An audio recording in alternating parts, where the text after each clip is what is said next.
Hello, everyone. Welcome to the 2022-2023 RA Live Q&A, where we will specifically be focusing on interview prep. We have some amazing student staff with us today. But to kick us off, my name is Haley Bernard Handel. I'm the coordinator for selection and leadership with the Department of Housing and Residence Life.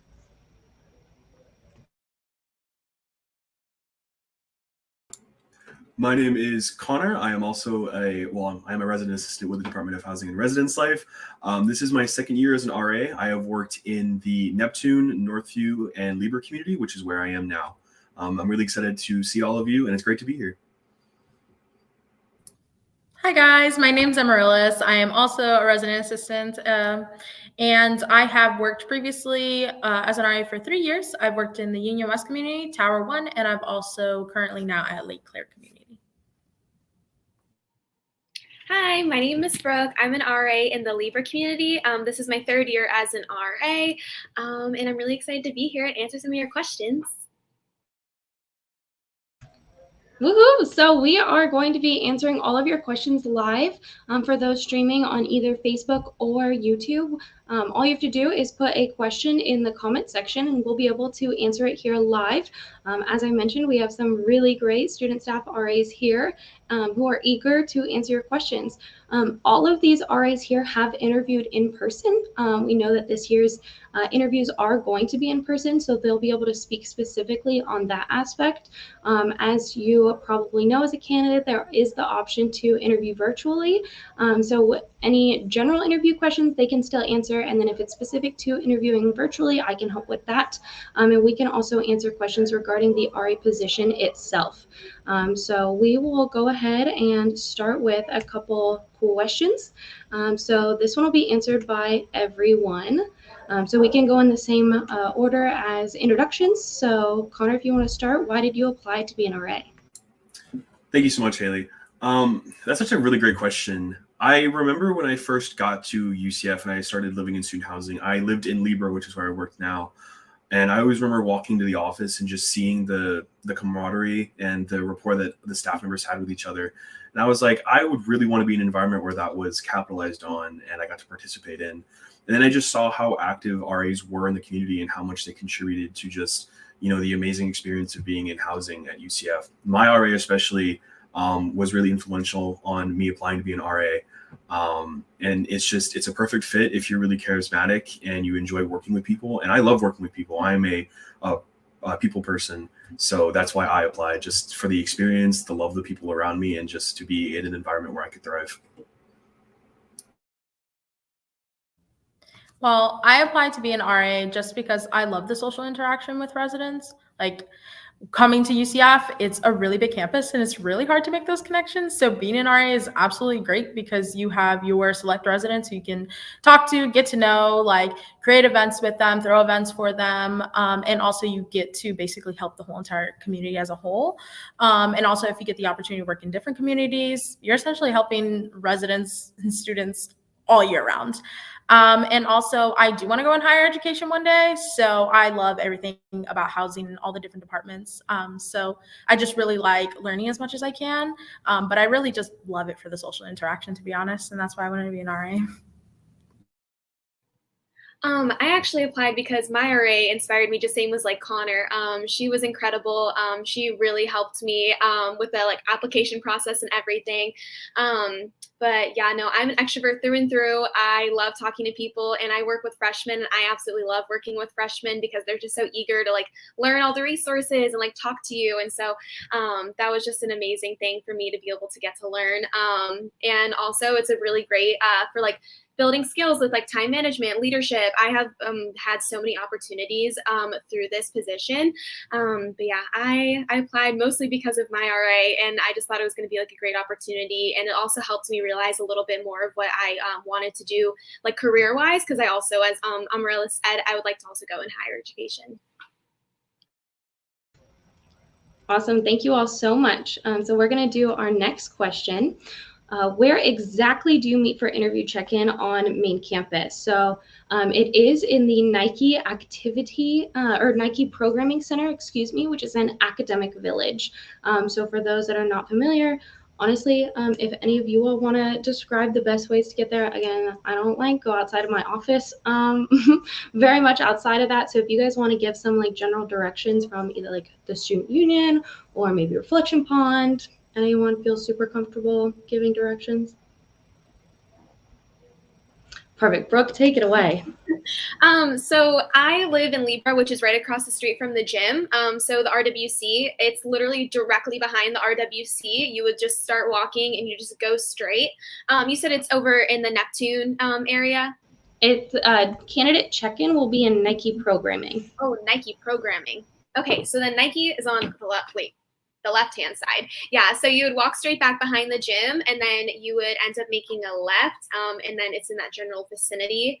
There should also be like little guiders for you, right? Like little arrows. I know there were for me. It's like you can't miss it. Yeah, if you make it to the big fountain that's in the middle of Academic Village, I'm going to have some signage out there that will be pointing to candidate check-in. So just look for that. But Brooke was absolutely on point. It is right behind RWC. So find RWC and just keep walking past it. All right, our next question. How long is the RA application process? Every year, the RA application is open from July 1st through October 1st. So it is closed at this point for the 2022-2023 academic year, but it will open again on July 1st for 2023-2024. Man, that is gross how far away that is, but that it feels so close. So yes. All right, and I'll have each of you go around and answer this, starting with Connor again. What are the major pros and cons of being an RA? And you guys can kind of just add on to each other of whatever the other one doesn't say. Thank you so much, Gabrielle, for this question. I'm just going to start with the pros because there's a lot. I think Brooke capitalized this a lot. Being an extrovert, it gives you an opportunity just to be in your element. You meet so many people from so many various backgrounds, cultures, faiths, and it's like, wow, I didn't realize that there was this many like variability in people just in the world, because we're an international institution, so we see people from literally all corners of the world. So it's a great experience talking to people, getting to know their life stories, helping them out too, because UCF is the third largest institution in the United States. So there's just so many, resources and just physical buildings to find. You'd be surprised how many people get lost. It's funny. In terms of cons, I'll just say one con to sort of save the space for my colleagues here. I think my biggest con is just the unpredictability of the position, because you also have your student responsibilities and your academic responsibilities on top of your job. And while you do have set, we call them duty days, where days that you'll be actively working in your community, anything could happen at any point. Like one of your residents could come to your room and be like, hey, I have an emergency, like I need help with this. And, you could always give them help to the on-call staff, but you're really just supposed to help them out there on the spot. And sometimes that could just really interfere with your plans or things that you're doing. So that would be like my major con. So for pros, one thing I can say about like the RA position that for me is personally a pro is not only are you helping residents adjust to living on their own, but also it gives you that opportunity to like adjust on your own, like in the real world setting where you live in an apartment or you live in a dorm, you live by yourself, you have to cater to yourself, take care of yourself, and then you're also helping residents make sure that they're doing that as well. And also being able to like manage things that you have to do. So like for the job, for school, your clubs and organizations and stuff, and then also be able to relate to your residents in that way. And so it's good because when you get to talking to like other students and other residents who can relate with you, that's where you create the best friendships, the best relationships. And so I think that's like one of the biggest pros of the job is just like being able to be relatable with your residents, for them to relate to you and for you to relate to them. And I also agree with Connor, like one of the biggest cons is like unpredictability. You never know what's going to happen in the job. One day it can be a quiet night and then something can happen. And so that's completely unpredictable because we do work weekdays and we do work weekends. So just sometimes the job is unpredictable, but it's truly nothing like you can't handle. To piggyback off of what they were saying, this job has so many pros. Not I was combining pros and cons there. Some pros, no, but it has so many pros. It definitely has given me, I said earlier, like so many leadership skills, leadership opportunities. We have different committees within our position. And whenever we have staff meetings, we go through, and I'm actually like the chair of one of our committees. So that's given me a chance to grow and learn how to delegate. The staff is so welcoming, and also our supervisors are also so caring. We have weekly meetings with them so that they can check in, just literally check in on us and be like, are you okay? Like, how are you handling things? What can we do to support you? And having that support system definitely makes this job a lot easier, because like one of the cons is that sometimes it can be overwhelming, especially whenever it's your first year. You are really like, it's a job where you learn like hands-on like what you're doing, so it can be extremely overwhelming, and you just, because there's so much unknown, and you just learn as you do. So once you kind of get adjusted to that, it literally is like, I don't even know what the phrase is, but it just feels like so smooth sailing from there. And you really like, my time management skills have improved tremendously from this position. So, one of the cons ended up turning into a pro for me, being overwhelmed to now being able to manage everything. I love that. I think you guys all brought up really, really good points. Our next question is from Taylor. And Taylor asks, what are some key things to know for the in-person interview, and what advice would you give to someone going to the interview? So I will, again, this is obviously one of the main reasons we're here on this Q&A tonight is for interview prep. So I would love for each of you to answer this as well. If you all want to limit to one key thing to know going into the interview and one piece of advice as we go around. And then if you have anything extra that you don't feel like anyone else shared, you can share that as well. But just to keep the time just a little bit shorter so that everyone can have an answer to this, because I think this is really important. So my one key piece of advice is to remain your own individual and do not waver in the face of people not necessarily responding to you the way you intended them to. Because I know when I went to that interview, my interviews were just stone cold. Like there was no emotion on their end. And I was like, are you impressed? Like, are you, and I was really worried about that. But I think one of the things that stood out in my interview was that you just need to maintain yourself and your character, because that's what they're looking for. In the face of adversity, they need to see who your true character is. And I think the interview is a fantastic way for you to sort of show off your true colors, show them why you're a great pick for the position. And to provide some clarity kind of on what Connor said, he made a really, really good point, and our staff is actually instructed to do that, and I will explain why. We are going to be doing just under 300 interviews, and so we have our entire staff helping with interviews, and we don't want it to ever come down to, oh, well, I had a great interview because this person interviewed me, and I had a horrible interview because this person interviewed me. So we have instructed our staff to not provide a ton of feedback to the individual questions or anything, and to basically just say, thank you, our next question is, and go forward. Because if you're in an interview and someone's really hyping you up of like, oh, that was such an amazing answer, I love how you tied in this and everything, you're going to get really confident and you're going to keep going, which is not a bad thing. But what is on the negative side of that, if you have someone who maybe a staff member is more introverted, or they just don't provide that kind of feedback or the pizzazz, and they just say, okay, thanks, and they move on, you're going to be like, oh. So those people are going to have very different interviews, and we want it to be consistent. So that is why it will be a little colder, I guess, but it'll just be like normal. So it'll just be saying thank you. But Amaryllis, if you want to take it from there. Key things to know for in-person interview. One thing I can say, it kind of like bounces off what Connor said, like authenticity, like just being you no matter what. And I think a lot of people are like, well, I've never had a job before, or I don't feel like I've ever have any leadership skills. Or you've always done at least one thing in your life that showcased that you were a leader. Whether it was helping a friend out with something, helping a little lady cross the street, like, helping someone put their groceries in their trunk, like you've always done one thing in your life that showcases that you're leadership and like that you have leadership skills. Like just honestly play off that, because you are a leader. And that's essentially what they're looking for. They're looking for people who are going to be able to talk to these residents and showcase their leadership skills so that they create more leaders, and so that these residents can navigate their way through their college experience here at UCF. And the best advice that I can give is don't be scared to be able to be you. Because sometimes people are like, well, what if they don't like me? But you're you. You know what I'm saying? Like at the end of the day, like if you're being you all the way 100%, there's no reason why they wouldn't. I really love that answer, and it brings up something that we say a lot during these live Q&As and when answering one-on-one questions. A lot of people will ask us, what is the number one thing you look for in an RA? What do I need to do to be an RA? Who is an RA? Like, what is that peak look?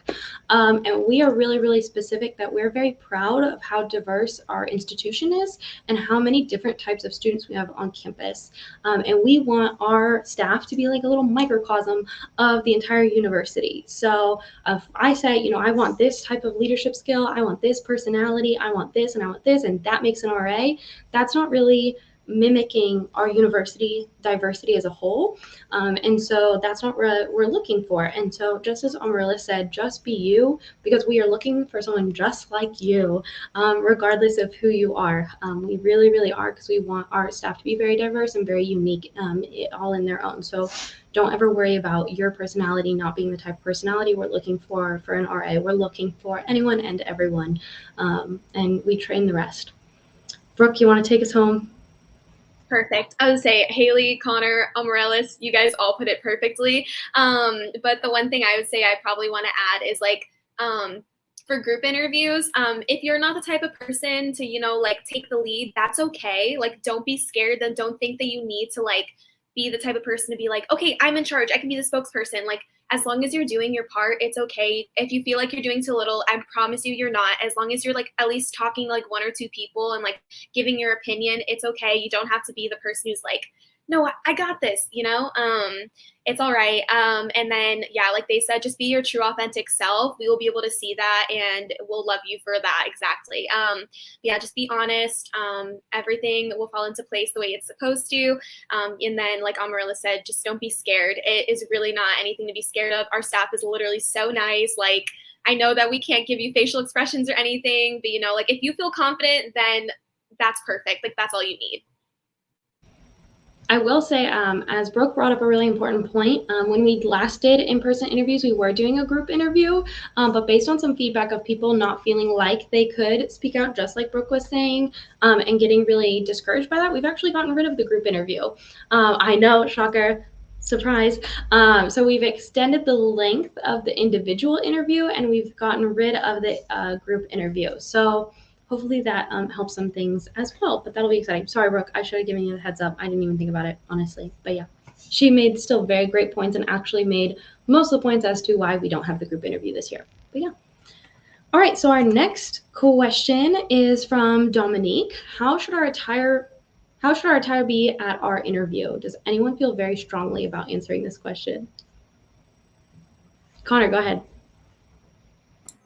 So I'm answering this question because I'm not entirely sure about the rigid confines of like the requirements, but I can tell you, at least in my experience when I interviewed in person, it was anything UCF that's like attired, but also dress the way you feel like you should dress. Just like we're looking for like the diversity of people, we're also looking to see like, how do you view the position yourself? Do you view it as something you should, you know, dress really formally for, or should it just be I can wear a UCF like t-shirt and be on my way?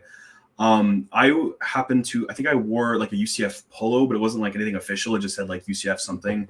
It didn't look like super formal. I guess you could describe it as like business casual, but nobody looked at me and said, oh, you know, you meet the requirements. Let me check off the boxes on my little clipboard here. Because I also saw people just sporting those really awesome, you know, like the UCF Cares polos or anything, or t-shirts along those lines. So just dress the way you feel that you want to dress, but also show off some school spirit, be excited, and just, you know, be yourself, but also appreciate and respect the position as well. Yeah, we make a really big point that at no point in the RA role, and I'm sure Connor, Amaryllis, and Brooke can all back me up, we will never ask you to wear a suit or anything like that on the job. So we don't feel it's a requirement to tell you to wear a suit to the interview. So exactly what Connor just said, we suggest business casual or just school spirit. If you have a UCF t-shirt and jeans, totally fine. If you are like in the mirror wondering if you should wear this or not, and it's like really borderline, probably just err on the side of caution of no. But if at the end of the day you like cannot decide and you're really stuck, you can also email reslifeselection@ucf.edu. Send us a pic if you really want.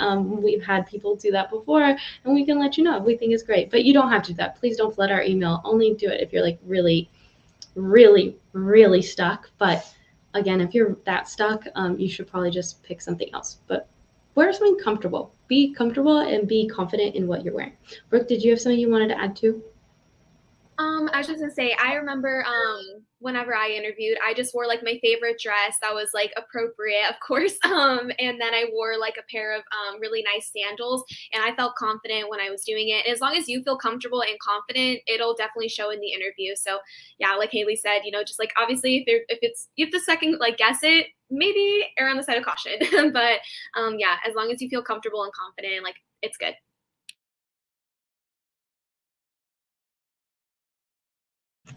All right, we will move on to our next question then. Alex said this, and then Gabrielle also said something very, very similar. So I'll like wrap them both in one. Alex said, "What's the best way to prepare for the upcoming interviews next week?" And Gabrielle said, "How did you prepare for the interview?" So maybe give both if you guys want to say, what you did to prepare, and then maybe also if you learned anything through the preparation process, anything you wish you did different. There doesn't have to be something you wish you did different, but if you want to share that, that would be great. And we'll go Connor, Amaryllis, and Brooke.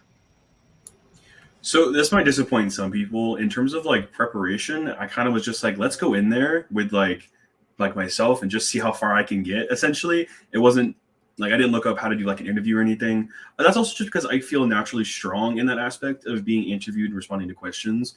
If you feel that sitting in front of somebody and getting into like the nitty gritty questions isn't necessarily your strong suit, we definitely have resources on campus that can assist you in that. We have our career resources though, you know what I'm thinking of.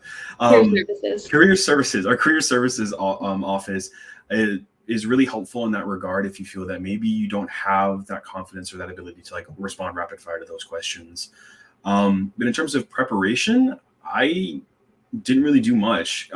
That's not to say that the questions weren't rigorous or intensive, because they definitely were.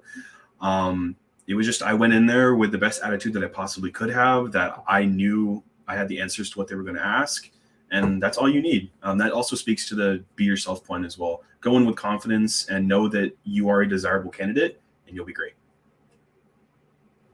For me specifically, the way I prepared was basically thinking about all the things I had did in my previous leadership roles, or things that I had did like when I was in high school. So a lot of my interview like basically catered to when I used to work on the orientation team for Valencia, and all the extracurricular activities or volunteer hours that I did in high school.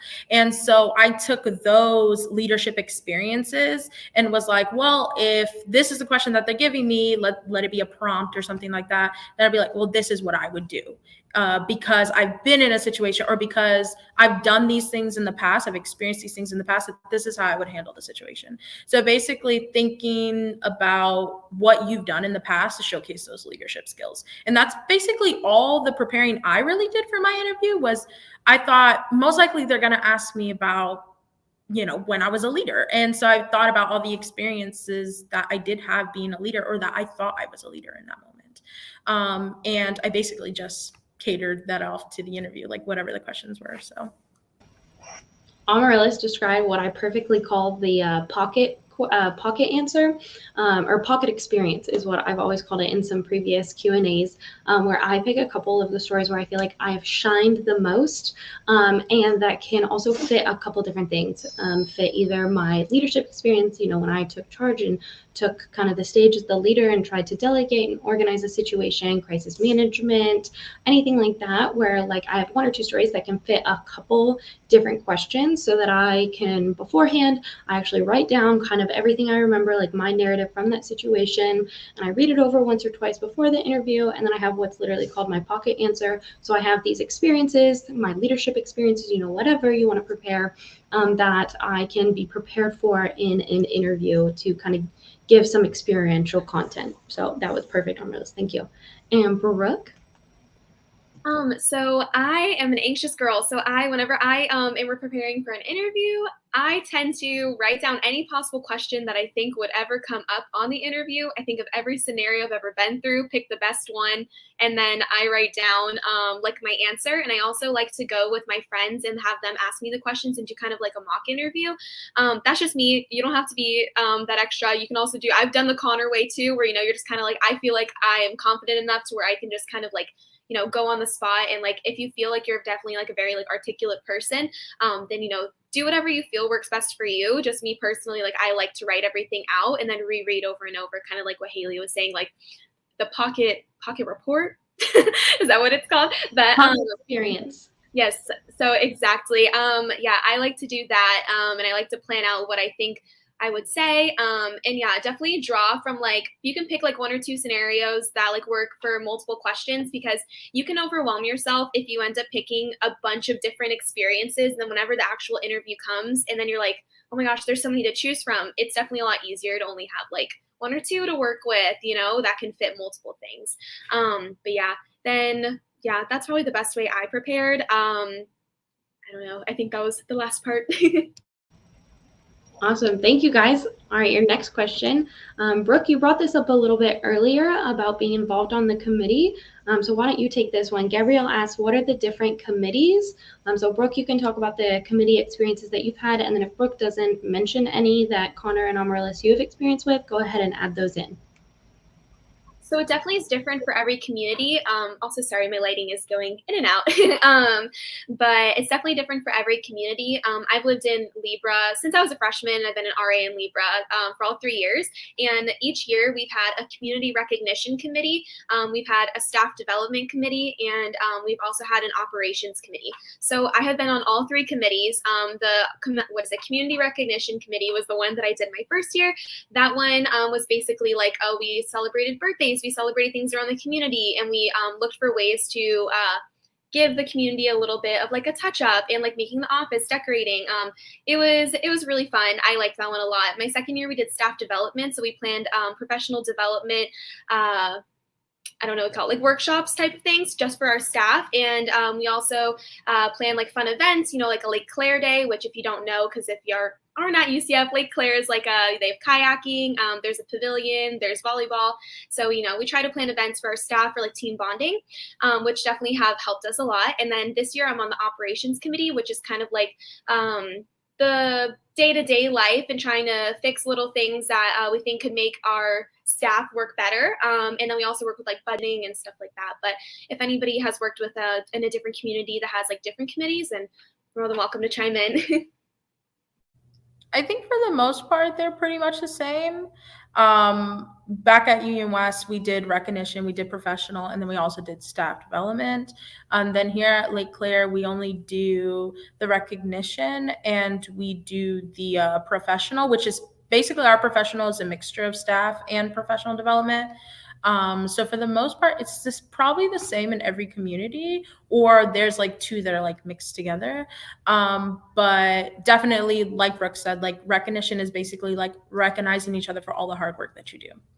Recognizing your coordinator, your grads, your RAs, like your peers, like just recognizing each other for the hard work that you put in this job.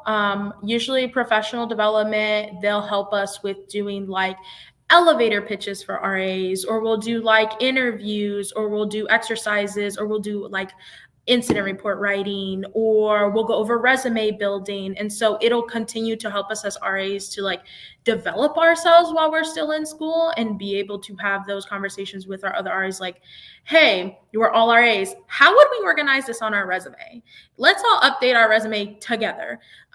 So that's also really cool. And then staff development is my favorite. I always do staff development. I have done recognition.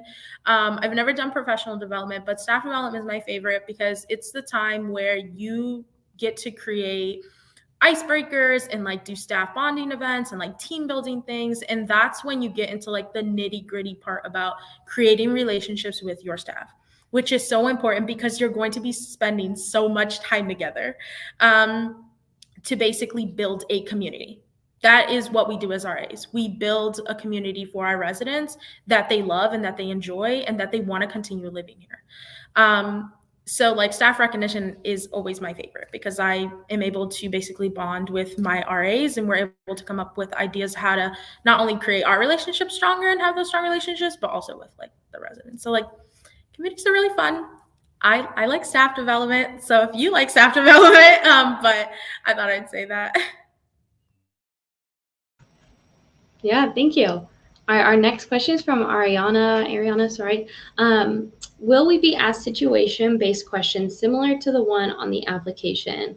I would say yes and no. I can just kind of give the general answer, and then if you all want to expand upon your experiences in the interview, obviously without saying the interview questions that you've been asked, you will have a mix of situation-based experiences of times when you have been a part of something or experienced something, and then questions regarding what you would do in different situations is how I would kind of like say yes and no to that.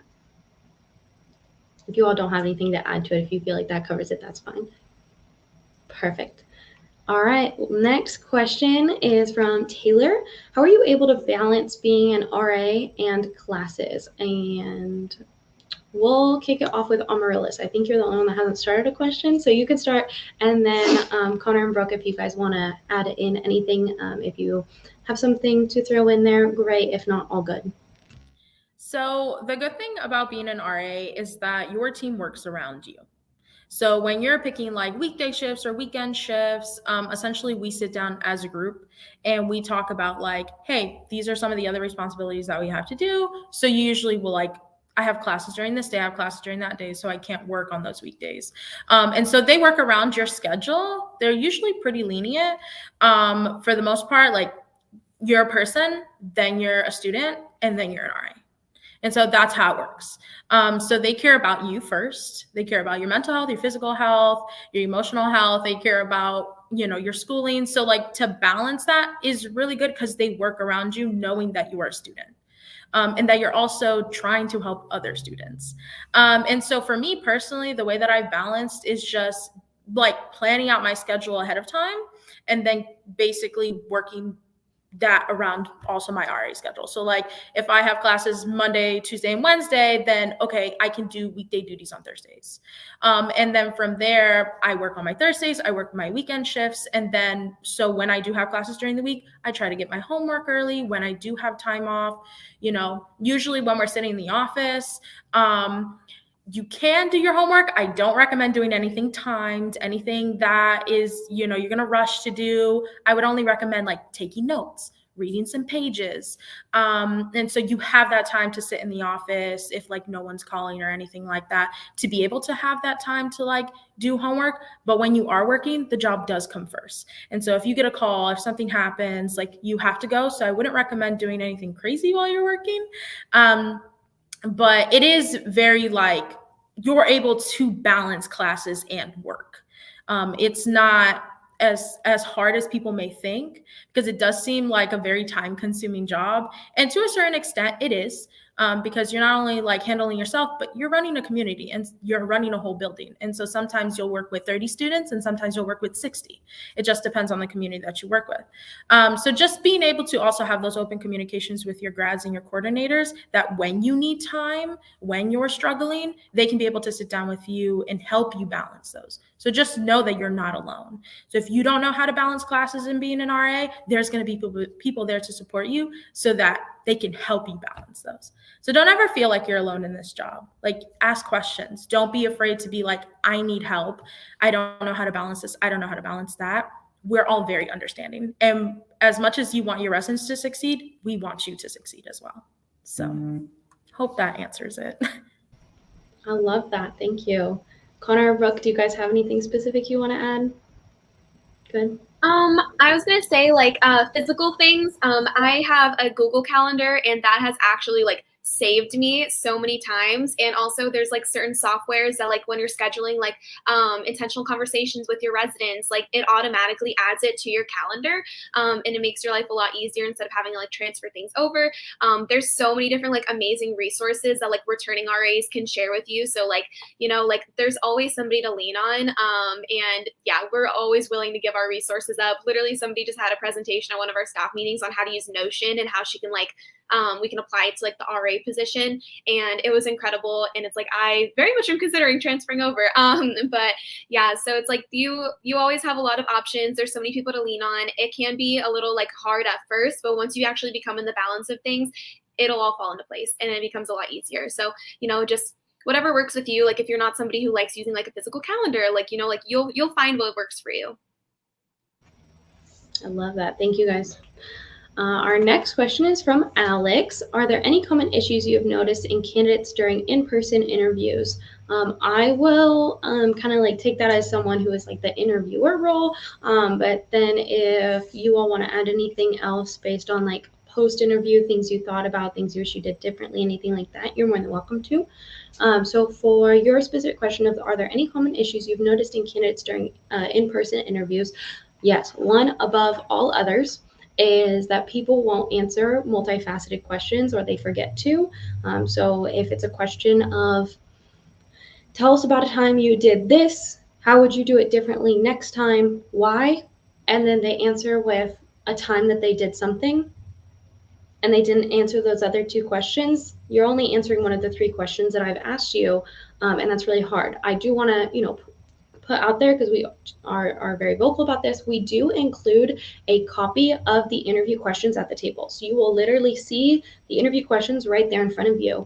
It is not a problem if you sit there and reread the question after you have answered it and make sure you get everything. I don't have any problem if someone says, this is the time I did this.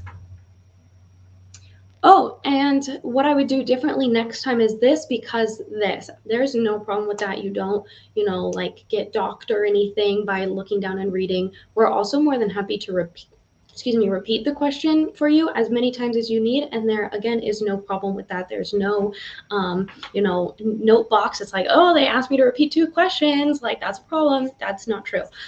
So just make sure you answer the question fully is the advice that I would give, because that's what I see most of the time that people don't do that really hurts them in the long run.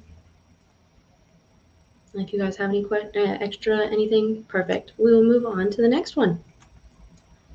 All right, Jessica James asks, will we have the opportunity to discuss preferences in communities or LLCs? Would it be beneficial to highlight if we have enthusiasm about working with a specific community or group? LLCs, absolutely. We have a question specifically about, are you interested in being in an LLC? Which LLCs and why? We also ask you about your interest specifically at Rosen or Union West in working there. So that is a question we ask. We don't ask about specific communities on main campus because it is our thought that if you're willing to work in one, you should probably be willing to work in all of them. The only reason Union West and Rosen would be different is because of the difference in transportation. We don't want to put someone down at Union West who has all their classes on main campus and like no car. So that is something we do take into consideration. If any of you all have LLC experience, do you want to talk about it? Do any of you all have LLC experience? Connor? So when I was going through the interview process, can we discuss the question since you've already kind of put it out there? The LLC question, yes. Okay. So when I was asked about the LLC questions and the preferences, one of the LLCs that I mentioned was the Healthy Nights LLC, which is in Neptune. And I basically spoke on the fact that I wanted to encourage other people to be healthy, but I also wanted to sort of gain insight into different ways of maintaining health. And that was just one of the interests that I really spoke about. And then when I got accepted into the position, I found out that lo and behold, I was put in Neptune to be the RA of the Healthy Nights LLC. And it was kind of just like, whoa, you know what I mean? Unfortunately, though, I will say that was when COVID hit. So in terms of engaging with the LLC, being a part of it, it was a little bit restricted, and that was not to the fault of anything. That was just the unfortunate circumstances that we were all put in. But if you're definitely really passionate about an LLC and you make that known to your interviewers, they will, make note of that, and they'll put you, if you're accepted, to wherever you'll thrive, and you'll help other people thrive as well. So that's just a little experience about LLCs in particular. Yeah. Awesome, thank you. And Jessica, feel free to add in if there's any question that you're asked and you feel like you can tie it into, like you said, a specific community or a specific group of students you're interested in working in. Feel free to note it. When we take notes, we try to copy every single word that you say. So anything that you want to share with us, we'll try to take that into consideration. So feel free to share that enthusiasm, highlight that enthusiasm, as you said, during your interview. But you will specifically be asked a question about LLCs. And I do probably want to note with that, you do not have to be interested in an LLC. The vast majority of our RAs are not LLC RAs, and it is okay to say, I'm not really interested in being an LLC RA. There, again, is no doc for that, but we do want to separate out those who are interested in the LLCs so that we can consider them for those LLC positions. So just keep that in mind. If that question is asked to you, you do not have to like stress out and be like, oh my gosh, I have to pick an LLC that I'm interested in and I have no information about any of them. Don't stress about that. You do not have to be interested in an LLC, and there's no change in your interview being like overviewed or anything for that. All right, the next question is from Christy. If we do become an RA for the fall of 2022-2023, how early do we have to move on campus for training? So specifically, the RA position is a May to May contracted position. So it is for a full year. So if offered a 2022-2023 RA position, it is for May to May. Asterisks with that, we do offer a summer exemption survey where you can request to be off for summer. And for those who are super familiar, or those who are not super familiar with UCF summers, we have different summer terms. So we have all of summer, we have what's called summer B, that starts in late June, early July, and then we, have the option of not working summer. So you will have all three of those options: to not work summer, to work all of summer, and to work half of summer. But it is important to remember you are being hired as a May to May RA, and it is not always possible to excuse everyone that wants to be excused, and it is also not always possible to give everyone their preference of working the full summer versus summer B. So just make sure to give all the detail in your summer exemption survey if you specifically want one of those three, or if you don't care, just put that on there that you don't care, and that is super easy on us. So does anyone, specifically though, if you are exempt for summer and start for fall, training is usually the first week of August. So you will be moving in either the very beginning of August or at the tail end of July. It just depends on when summer B ends that year. Anyone have anything that they want to add? Was anyone exempt from summer or have an experience they want to share with all that? If not, that's totally fine. I think that's pretty, okay. Brooke and then Connor. When I first became an RA, I was exempt from summer, so I started in the fall. And I think it went fine. I had the whole summer. I got to stay at home with my family. I was very fortunate that they accepted my summer exemption, so I was able to work and save up some money. But then the next summer, I was able to work the full summer. So it's like, I've had both experiences. It's really fun to be an RA, like, full time. I can assure you, you're just like constantly with I think the RA role is kind of like a family. So it's like you kind of constantly with your family, but as being exempt for summer, we just had training. We moved in, the training was the next day. And yeah, it was a pretty smooth process. Especially the form too. The form was really easy to fill out. If you if you need really need it, it literally has a question and it's like, oh, from 0 to 10, how important is it to you that you need to be exempt from summer? So, it's like you can put your importance. But yeah, I think it was good. One thing before I talk about my experience that we should note is that based on where you want to work for summer, that could change your community as well. Some of our communities are closed for, maybe the entire summer, the first half of summer. For example, I wanted to work the entire summer because I didn't have a housing opportunity. So I was like, just put me for the whole summer. And that's where I found myself at Northview, which is a fantastic community to work in over the summer. I don't have any exemption experience, although I will tell you, I will be requesting it this time because I have a study abroad opportunity that takes up the first half of summer. Thank you. So it's going to be like, I am not worried about it at all because I know that the housing department is really flexible, especially if it's something like, hey, there is I will be in a different country. There's no opportunity for me to be here. They'll work with you on that. So I wouldn't worry about that at all. Yeah, I will say we have tiers when we do the exemption. Sorry, Morales, I'll get to you right after. I will say we have tiers to the exemption. So whenever we get all of the exemptions, we actually separate them all out in terms of what we think is absolutely imperative that we excuse them for summer, to like they gave a 4, like, yeah, they want to be excused, but yeah, they could work. As Brooke was talking about the scale. So we start with study abroad, medical, surgeries, or anything that needs to happen, that absolutely must happen, and they're excited to not be in school over the summer so that they can get a procedure done or whatever without having to work at school, and all that. We try to take that into the most consideration. Then we do like out of state internships, and then we do in-state internships that are going to take up more time than someone can allot both to the RA role and to another role.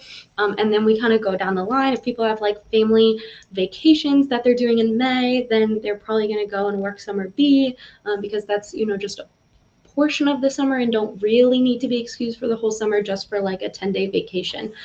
So we do have like a tier system, and we excuse the most imperative and then kind of go down from there. Marlis, did you want to add something? Also, for me specifically, like I truthfully don't have it like really anywhere to go back to. So for those like RAs who don't have places to go back, like note that also in your exemption form. Like just be like, hey, I need to stay here for the summer because I don't have anywhere to go, or I don't have any other housing option for myself, or I live states away or hours away and there's no way for me to get over there over the summer. Like they take those into consideration too.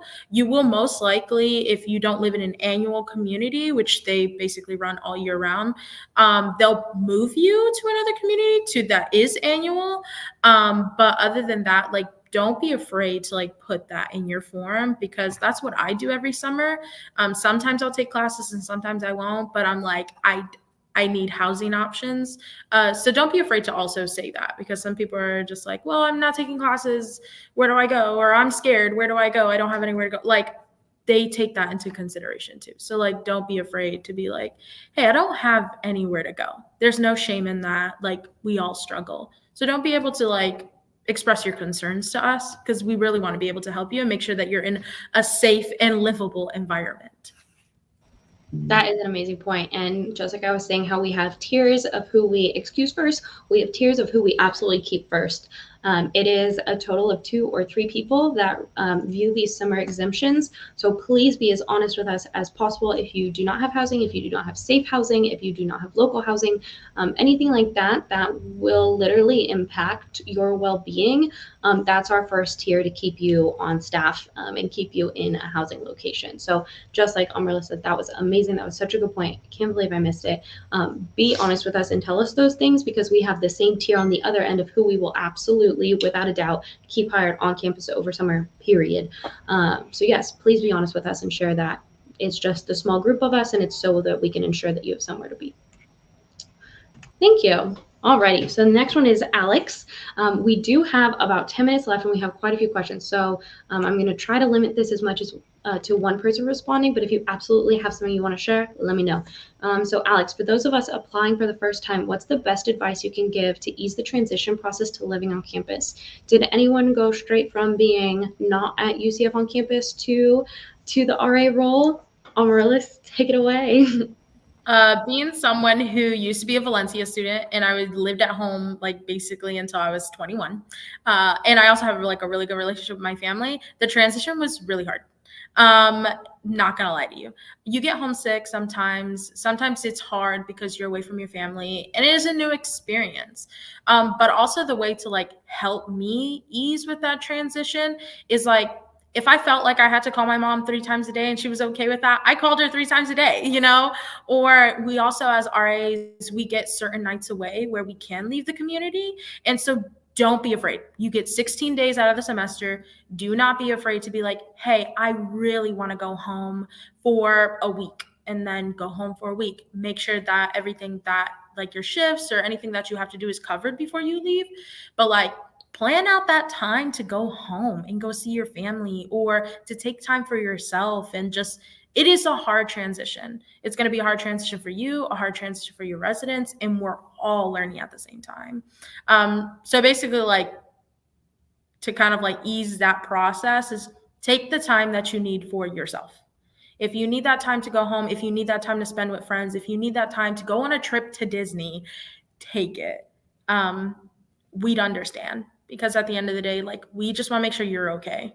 So if you have to take the time so that you can ease into that transition to the best of your ability and what's going to make you comfortable to be able to ease into that. Because a lot of people can tell you a lot of things, but if you're like, that's not really going to work, I don't want to do that, then do what you feel like is going to help you ease into that transition. Because honestly, it's not an easy one. Some people struggle a lot and some people don't struggle at all. So just be honest with yourself of what you need and what you don't. Awesome. Thank you so much. I think that was answered perfectly. All right, our next question is from Gabrielle. What advice can you give to a first year applying who doesn't know much about the campus just yet? Who was a first year student when they applied? Was anyone FTIC? All right, Connor, you can start, and then Brooke, if he misses anything that you'd like to share, go ahead and add on. So, like I mentioned in the beginning, UCF is one of the largest institutions in first the country and the world. It's huge. It's its own little city. So first of all, no one knows everything. That's something, don't ever feel embarrassed or afraid that you don't know everything, because we're all constantly learning. I'm a junior. I've been here for 3 years, and I'm still like, we have that? That's a building? Or I actually don't know where this is. And the university understands that. And not only do we have maps literally everywhere in terms of just like finding physical locations, there's also great electronic resources like maps, directions, things like that. To step away from sort of physical locations and more about like the resources and stuff, that's what training is for. Once you get on campus, they're going to automatically assume that I have no knowledge of anything, and they are going to, it seems a little overwhelming at first, but they're going to inundate you with as much information as you need to thrive in your role. There's literally days, because training is not just one day, it's like a week, and every day is dedicated to like, here's resources for mental health that you can refer to your residents. If your residents need financial assistance, here's this thing. So do not be afraid. Don't be intimidated. We will literally help you at any turn. And you're always constantly learning. The knowledge doesn't stop. So as long as you come in with that excitement to learn and that readiness to learn, you're going to be great. A week-long training 3 times a year. So not only do you just go through the one training, we continue to train, we retrain, we expand upon training. There's what is called the returner conference, where when you are no longer a new RA, you are still going to training, but you're going to different workshops, you're learning about different things, and you're expanding upon what we've trained you previously. So not only do we know that you won't know anything, right? Not know anything. We know that you won't know everything, right? When you come in the RA role and we have a week-long training to kick it off, we then know that we still haven't trained you on everything. So we're going to continue to train. We're going to continue to expand, and it is great. Brooke, do you have anything you want to add to that? Good? Awesome. All right, our next question is from Denise. We have 2 in a row, so I'll answer this one quickly and the next one. So if we are graduating in December of the service year, does this disqualify us from serving? We do hire, like I said, a May to May contract. So we are going to try and hire someone who can fill that full May to May contract year. If this is like farther on in your RA career, if you know already you're going to graduate in December in like 3 years, that's a discussion we can have later on, and kind of do more case by case. But if you are a new hire, we do, since it is so much training for such a short period of time where you can't actually stay for the full contracted year, we do try to not hire unless you can be a May to May contracted RA. But this is different if you're interested in starting for the spring. We do hire people for the spring to fill vacancies, and that contract is literally just January to May if you're not interested in continuing. So keep that in mind. If you've selected spring as your start date, you will still be considered. And then also, Denise, if we have a lease somewhere that lasts until July, can we make that known and just make sure to still attend summer training? You'll just put that on your summer exemption. So more than likely, you just wouldn't be considered for all of summer. You would be considered for summer B or be exempt for summer, to where you can, finish your lease until July, which is about when summer B starts, and be able to transition that way. Yes, Connor. I also just wanted to bring up the point, since they did mention about leases. If you do have a lease that goes into your starting semester, let the selection committee know that, because in certain circumstances, we can actually coordinate with whoever owns that lease and actually break that or get you out of that, so you can get into your the community that you're stationed in for that year. Yeah, night circle in the point. We can break any lease if you've been hired. So there's no problem with that. I just send them an email and I said, hello, I've hired this person. Please break their lease effective this date, and you either pay, that month, or you prorate up to the date that you move out. But other companies or other leasing agencies, you'll have to look at your lease. It depends. Sometimes they say a change in employment and you can break your lease, or you can ask really nicely and ask them if I can send them an email, and I will. But we do everything we can to break your lease if necessary. But the point and night circle is absolute. I can break that lease with no problem, and you don't have to have any financial repercussions, no credit repercussions, or anything like that. So, as a note, if you are given an option in the alternate pool, keep that in mind when you're looking at where to move to. If you end up being selected from the alternate pool and you already have a lease somewhere that can't be broken, you won't be able to accept the job. But if you're at night circle or the point, we can break that, and you can have like a little safety net. All right, our next question is from Zoe. So, do you know if there are any other RAs that have another job besides being an RA? Absolutely. Also, would you recommend being an RA and having a separate part-time job? Does anyone work 2 jobs here? Yeah, Brooke, you want to take this one? I actually just quit that job in April, but I was my whole first year and majority of my second year as an RA. I had a part-time job working like retail, and it was a little bit hard at first, but I made it known to my other job that my RA position does come first, since they do give me housing. If I mess up with that role, I lose my housing, and I'd rather lose the other job than where I live. So you just have to make it clear, because you're only allowed to work a certain amount of hours outside of the RA position. I believe that it's like 14 per week. And so, because the RA position can be time consuming, so you don't want to overwhelm yourself with having a lot. But I just am a person who I like to spend a little bit more money. So I wanted another job to have a little bit of extra like spending cash. So it just really depends. If you feel like you need more money based off of your spending habits, it is doable. Just make sure that you aren't like overworking yourself, because it will get exhausting if you're working X amount of hours for RA and then X amount of hours for another job, because then full-time, basically you're a full-time student and then also a full-time worker, and that just really will not end up well. So it's doable, but just be aware. Yeah, it's definitely doable. We have tons of our RA staff who do it. The little caveat Brooke was perfect in explaining how many hours you can do. The only other thing is you do have to get supervisor approval. And throughout your evaluations, you and your supervisor are going to check in on that. So if you get approval and you start that second job, and your next evaluation comes and they're noticing that you've been lacking, maybe your grades have dropped, they will be honest with you and say, I don't think at this time it's great for you to have a second job. At that point, it's up to you on if you are going to let go of one job or the other or whatever, what have you. But that is something that will happen. All right, and Denise, if we are willing to serve after graduation, is that considered, or do we have to be actively taking classes? You do have to be actively taking classes, but if you graduate and you're thinking about taking and going to a master's program, we have another role called the graduate coordinator role. That application opens in November of each year, and that again is a live-on role, and you actually supervise RAs in most cases. We have some functional area grads that are amazing, and they don't supervise RAs, but that is here nor there, and I can answer those questions as well. If you have questions on that role, you can email reslifeselection@ucf.edu, which I'll put at the very end. This is our last question we're going to answer. Ariana Brooks, is it important to specify that we are FTIC despite being a sophomore or junior based on credit hours? Not at all. We don't have any sort of hierarchy on wanting to hire FTIC or sophomores or juniors or anything. We just want to make sure that you can complete the full contracted year.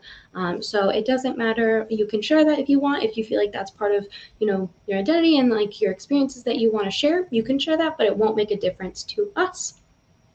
Any last minute tidbits you all want to give, Connor, Brooke, or Amaryllis? Yeah, Connor? This looks like it's a very intimidating job, and it looks like it will drain a lot out of you. And as someone who is like in his second year right now, I can tell you that's how it starts, because that's how every job starts.